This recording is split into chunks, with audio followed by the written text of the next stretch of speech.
Hey guys, happy Sunday everyone. Welcome. LordOfPondtail here with another video for Rise of Empires Ice and Fire. As you can see, Sunday night I've just got all my accounts shielded up. I chose training as my selection for this Sunday, as I was working earlier today, so I wouldn't have time to do a kill event. And I've got all my legions gathering ready for tomorrow's gathering day, so that's all going nicely. As you can see, I've got my 100% gathering speed bonus working there as well. So that's what I've been up to today. Still got Mr. Gunzo sitting next to me trying to get shameless plugs in the video.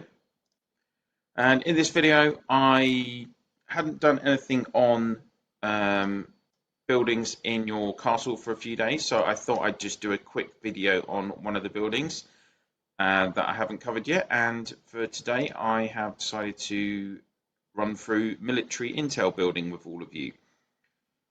So military intel, it's, as it says on the tin, it's going to give you information mainly on both the game and also battles and your opponents for your specific castle. So looking on the right hand side, event preview. If you click into this, you can use the arrows to move through the selections, and for those of you that are really brand new players, this will kind of give you an outline of how the game develops in the first few months. So for those of us that are experienced players, there's nothing new here, unfortunately. So you start with the hourly challenge kills. So in the March of the Imperium, only the strongest can survive. Kill enemy soldiers can get points. Reaching a certain point will win a generous reward. So that's talking about the hourly challenge and the various things you do for that.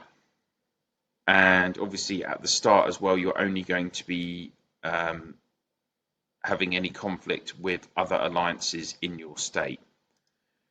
On to the next section, throne battle. So in a chaotic and disorderly world, you need a true leader. During the event, the same province will compete for the throne and the title of emperor. After you succeed, you have supreme power and glory. So you're in your state after the first few weeks, you've been building up your castles. You'll be able to battle for the throne at reset from Friday going into Saturday.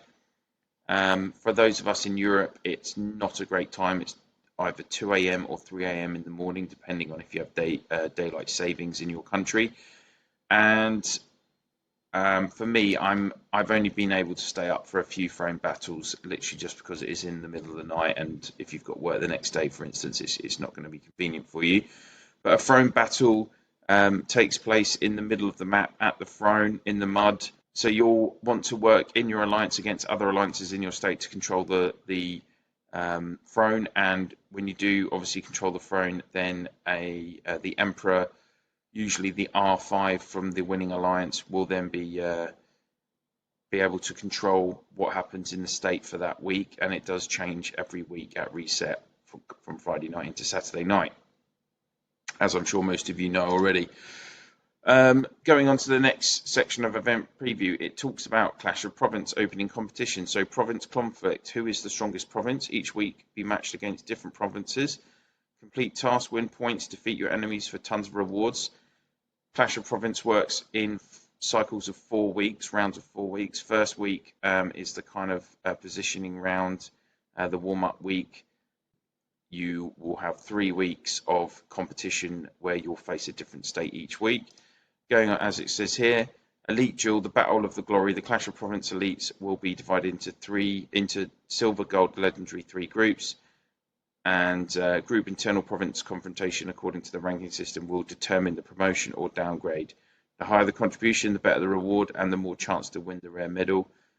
So they're talking about both in terms of daily contribution in Clash of Province and also your accumulative total that you'll do in each season of Clash of Province. You can get rewards, big rewards from being top in your state or in the top 3 or 4.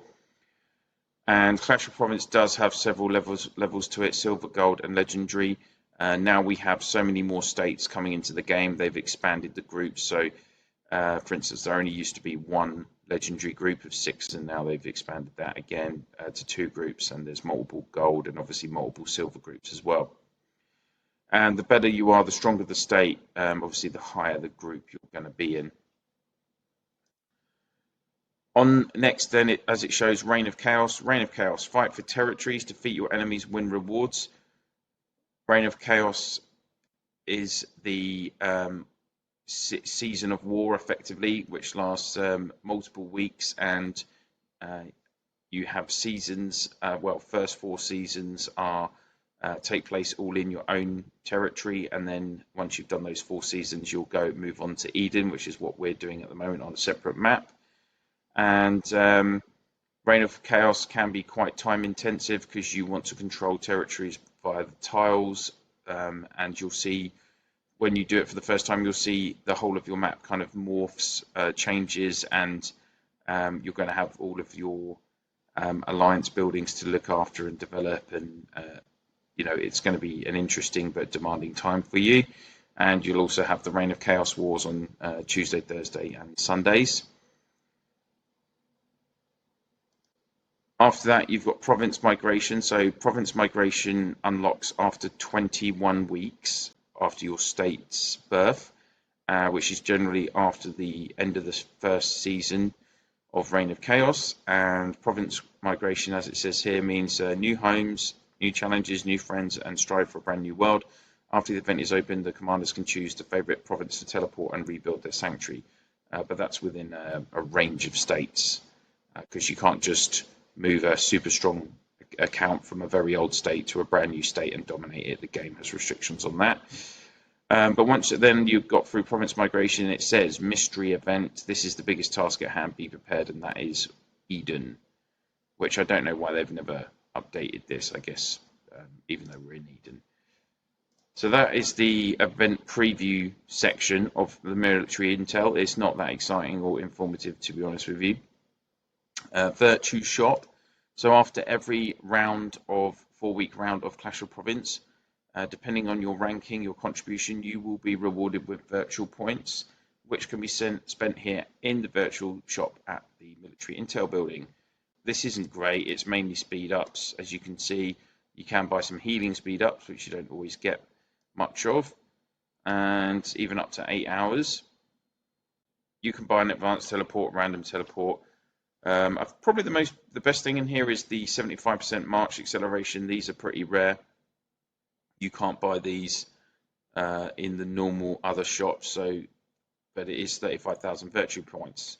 But if you needed it in an emergency to help out in some kind of element or battle, that's going to give you a significant buff. But equally, if you do accumulate quite a lot of the 25% March accelerations, you could just use one of those 3 or 4 times. So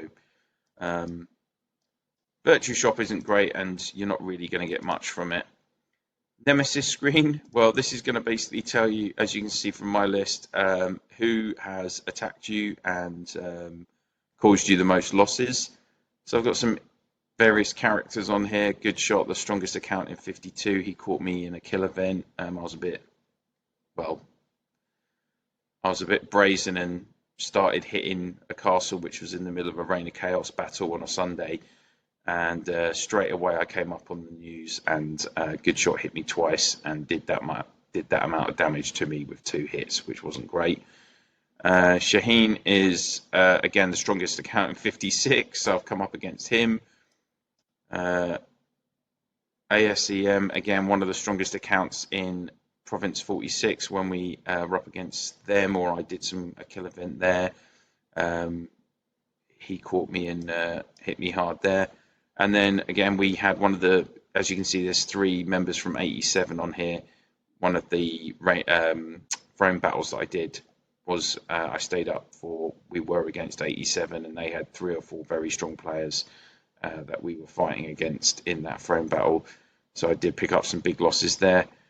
But really, I don't have a lot of losses. I'm not the most offensive of players. That's one of the reasons I have 103 million power. and I also try and pick my battles if I can. Having said that, you know, I've with Good Shot, I've done plenty of battles against him as well in Reign of Chaos battles at the start of the last season. I'm not afraid to put my troops on the line. That it's a war game at the end of the day. If you're not, I don't get players that just keep their main accounts as farmers and get more excitement from winning MVP on Gatherer's Day than getting stuck in and getting involved in some battles and helping their teammates, their alliance mates out. But that's just my opinion on it anyway. Finally, on the left, news. This is actually, I've saved the best till last. So news is the best function in the military intel building. And what it's going to do is it will update you on if there are any major battles, attacks in your state or whichever state you're in at that time. So as you can see here, Heaven and Hell from 96 attacked Keeney not too long ago actually, and it will tell you who is fighting who, how much power both those people have lost, and who has won the battle. You can click and check location, and it will tell you, if the siege was successful, so the attacker was successful, or if the defender was successful. This is going to be full because it's a Sunday. Obviously, we have kill events on Sunday, so this is full of enemy master attacks. We are a pretty peaceful state, as we're in a developed older state. We do have NAP 10 in our state, so you won't see anything like this flash up Monday to Friday when there's no kill event, unless, of course, someone attacks their farm and has forgotten to send their legions out, which happens probably 10 times a week, and that is very embarrassing for anyone, including myself, when I've done it a couple of times, where you're ending up on the enemy master attack and everyone's seeing that flash up, because you will see an enemy master attack flash up in your province chat as well if it happens. So for Saturday and Sundays during kill events, it's always worth having the chat selected on the province chat, not your guild or alliance chat, because it will allow you to see if people are showing your location, if you're flashing up on the master attack on the news. And for those of you that are defensive players, some players like to kind of defend their state against the enemy and get their Clash of Province points that way. A lot of people will just stay on the military intel building, and as soon as you get an update, there will be a scroll that appears above the building. You can click on it, and as I said earlier, you can click check location. It will move you to wherever the location is. So there's Keeney. Oh, he's burning again. And then obviously you could teleport your castle there and attack the attacker. And that's really the best kind of benefit of the military intel building. The other thing is it will tell you who has won MVP each day, who was the highest scoring player in your province. You'll get that each morning after reset as well. So there you go, guys. That is the military intel building. It's got obviously a few little interesting functions on it, and particularly the news is very helpful and can be a useful tool at the weekends with kill events. So there we go. What's coming up in the next couple of days? Obviously I haven't done an Eden video today because I had my troops I was at work and I had my troops gathering. So I will be doing an Eden video tomorrow night, and of course we'll be doing. So I'll be continuing with both my Eden series and my hero development series as we go through the week.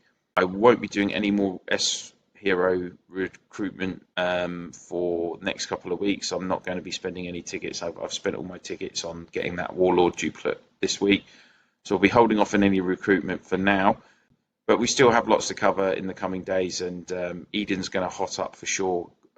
We're going into the last 2 weeks of the season tomorrow. People are going to want to take territories. There's going to be quite a few battles, I think, intensifying as people want to maximize their occupation values to increase their rewards there. So thank you very much for all the support on the channel. I've gone over 200 subscribers today as well, which is fantastic. I really am thankful to all of you for spending your time watching me talk about this game, and I hope you're enjoying the experience as much as I am. And yeah, just thank you very much. Please, though, having said that, please don't forget to subscribe, ring that bell, share in game, and of course on your socials. And if you have any comments, please paste them in the box below, and I'll try my best to come back to you. And that's it for now. Thanks very much for watching. See you soon.